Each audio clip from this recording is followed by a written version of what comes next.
வீடு வாங்கியே ஆகணுமா? வாங்கியே ஆகணும் நீ தானடி பிடிவாதமாக சொன்னேன். இப்போ என்னன்னா இப்படி பேசுகிற? இல்லை, வீடு முக்கியம்தான்.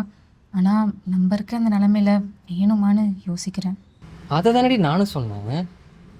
கரெக்டு தான்டா. நீ போனதுக்கு அப்புறம் தான் நான் யோசிச்சு பார்த்தேனே. நம்ம சொந்த காசில் வாங்குற மாதிரினா கூட பரவாயில்ல.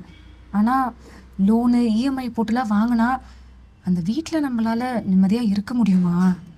அப்போது சொந்த வீடு?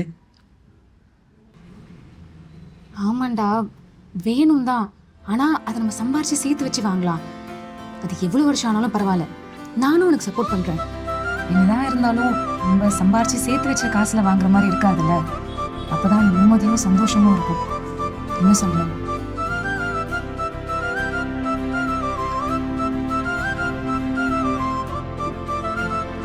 ஹலோ. டேய் எங்கடா இருக்க? பேங்க்குக்கு டைம் ஆச்சு. இல்லைடா, லோன் வாங்குற ஐடியா இல்லை. வீடு வேணும்னு சொன்னியோடா? வேணும் தான். அதை நானும் மீனாவும் சம்பாரித்து சேர்த்து வச்சோங்களான்னு முடிவு பண்ணிட்டோம். அப்ப சரிடா. ம்.